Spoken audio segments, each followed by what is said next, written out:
Selamat malam pemirsa, senang sekali saya Sela Wangkar kembali bersama Anda dalam program Suara Jakarta. Di edisi akhir pekan ini, hari Jumat 12 Juli 2019.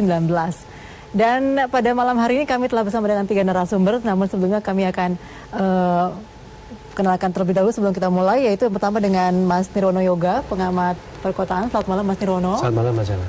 Dan juga dengan Mas Agung Pujo Winarko, Kasih Penanggulangan Pencemaran Lingkungan Dinas Lingkungan Hidup Provinsi DKI Jakarta. Selamat malam, Selamat Mas malam, Agung. Mbak Sela. Dan juga dengan Mas Mustaqim Dahlan, co-founder Koalisi Kawal Lingkungan Hidup. Selamat malam, Mas Selamat Mustaqim. malam. Assalamualaikum warahmatullahi wabarakatuh. Waalaikumsalam warahmatullahi wabarakatuh. Ya, dengan kehadiran 3 narasumber ini, pemirsa, sadarkah bahwa kita warga Jakarta sehari-hari menghirup udara dengan polusi udara yang cukup parah?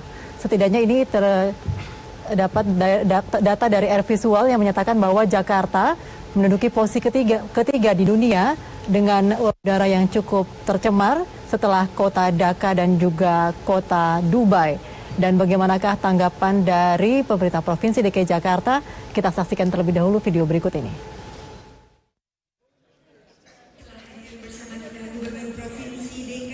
Provinsi DKI Jakarta menjadi tuan rumah peluncuran program C40 Cities Climate Action Planning di Asia Tenggara Selasa pagi di Balai Agung Balai Kota DKI Jakarta.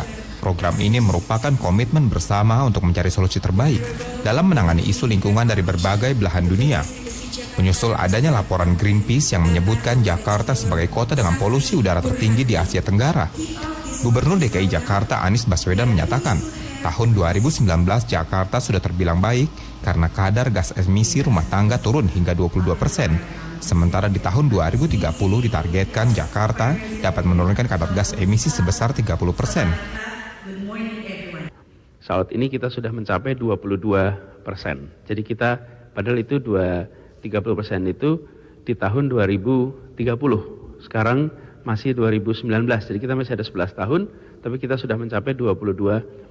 Artinya kita melakukan baik, maka kendaraan private akan selalu menjadi opsi. Nah, yang kita kerjakan adalah membereskan transportasi publik, kualitasnya lebih baik, terintegrasi, harganya terjangkau, kemudian rutenya pun terjangkau, terutama first mile and last mile.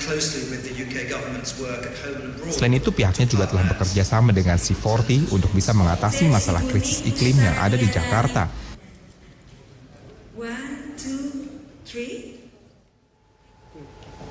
Ya, semoga hasil konferensi tadi bisa menghasilkan langsung setelah Jakarta dinyatakan sebagai kota dengan nomor 3 terpolusi di dunia.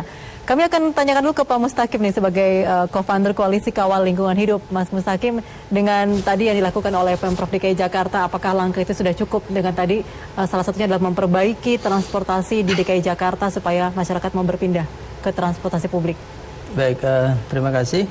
Sebenarnya kita tahu ini dari 2013 ya, DKI Jakarta sudah mulai konsentrasi masalah polusi udara. Kemudian diperparah pada 2015-2016. Nah, kemudian mulai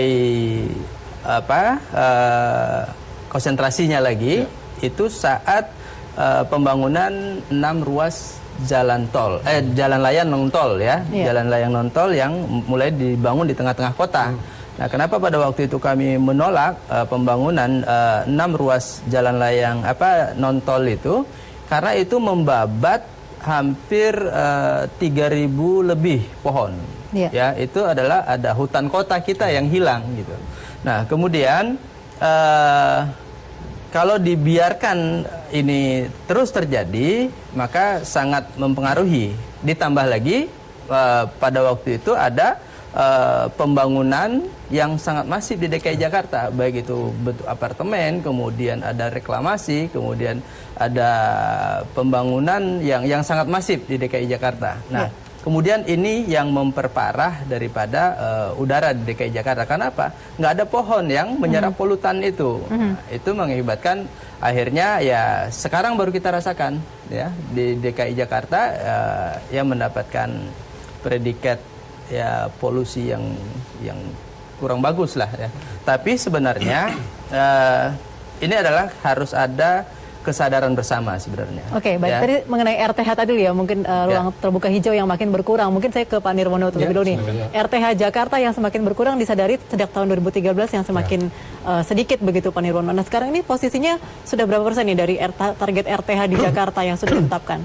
Kalau data resmi dari Dinas Pertamanan dan Kehutanan ya, per 2018 kemarin awal diinformasikan di 2019 kemarin sampai dengan kemarin 9,98%. Dari target? Dari target RTH 30%. masih jauh sekali ya? Ya, kalau dalam RT RW dan RDTR DKI Jakarta kan target tahun 2030 kita harapkan 30% itu kan 20%-nya RTH publik, 10%-nya RTH privat. Ya. Yang 9,98% ini memang diperuntukkan untuk ruang publik.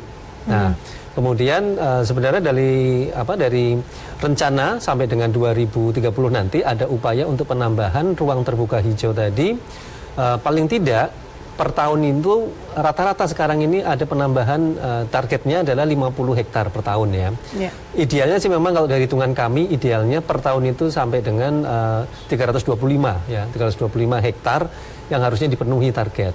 Terus tadi Pak Mustaqim cerita soal pohon ya.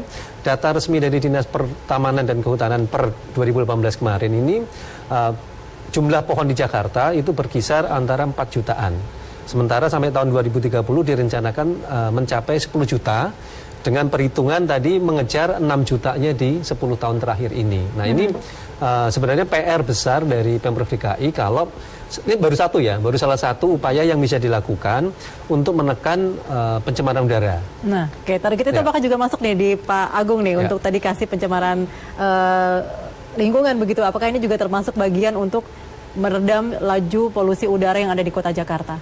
Baik, Mbak Sela. Jadi memang betul dalam langkah perbaikan kualitas udara di DKI Jakarta ini salah satu upaya yang dilakukan adalah terkait dengan penambahan ruang terbuka hijau. Kemudian penanaman tanaman yang memang dia bisa mereduksi polusi-polusi udara. Salah satu caranya memang seperti itu. Walaupun ada opsi lain tadi Pak Gubernur sampaikan terkait dengan transportasi massal. Dan memang betul di dalam target di dalam RT/RW dan RDTR kami sesuai dengan Undang-Undang 26 tahun 2007 tentang penataan ruang bahwa target untuk RTH publik dan private itu 30%. Dan kami juga mengarah ke sana. Dinas Kehutanan saat ini sudah berusaha untuk menambah ruang terbuka hijau dengan menambah taman maju bersama ya saat ini concern kami. Kemudian mulai pembebasan yang dengan anggaran yang lumayan cukup besar di DKI Jakarta. Oke, berarti memang sudah termasuk dalam itu RTH-nya. Mungkin langkah paling dekatnya apa nih untuk tadi mewujudkan target 30% tadi dan mencicil tadinya dari 4 juta pohon menjadi 10 juta pohon di tahun 2030. Di Dinas Kehutanan sendiri informasinya mereka memiliki rencana aksi ya, rencana induk itu membuat rencana induk untuk sampai dengan pengadaan RTH itu sampai dengan 2030 itu menjadi 30% sebenarnya Mbak. Jadi ada tahapan yang harus kita lewati gitu. Termasuk kontribusi dari pihak-pihak swasta juga kita harapkan nggak cuma pengadaan lahan oleh Pemprov, kemudian swasta dan lain sebagainya. Karena tadi disampaikan Pak Mustaqim, nggak mungkin kami Pemprov bergerak sendiri tanpa ada kolaborasi dengan masyarakat sebenarnya. Itu penting juga karena pihak swasta juga sangat bisa membantu untuk pengadaan RTH ini. Gitu. Oke, baik. Nah, dari analisa dari pihak Bapak sendiri begitu ya, dari sumber-sumber utama pencemaran itu sebetulnya apa sih? Apakah memang murni dari kendaraan-kendaraan yang lalu lalang di Jakarta, ataukah ada sumber-sumber polutan lain yang juga menyumbang kotornya udara Jakarta? Baik.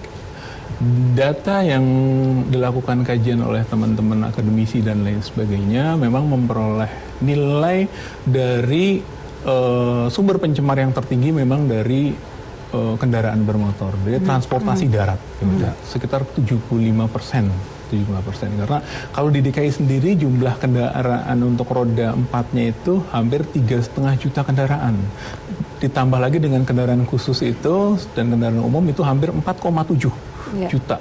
Untuk kendaraan roda 2-nya sendiri 13,3 juta. Jadi hampir sekitar 17-18 juta kendaraan yang beredar di DKI Jakarta. Belum termasuk dari kendaraan-kendaraan dari kota sekitar DKI dan yang masuk ke DKI dari daerah-daerah itu cukup menambah polusi udara yang ada di DKI Jakarta. Satu itu. Yang kedua adalah sumber polusi ini terkait dengan industri. Kegiatan industri juga menyumbang polusi udara berkisar di antara 9%, gitu. Kemudian dari pembangkit listrik 8%, dan dari kegiatan domestik, open burning dan lain sebagainya, kegiatan masyarakat itu sekitar 8%. Oke, baik, kita akan bahas nanti mengenai hal ini Ya. di bagian berikutnya. Tetaplah bersama kami pemirsa, kami akan kembali bersama Anda setelah pesan-pesan berikut ini.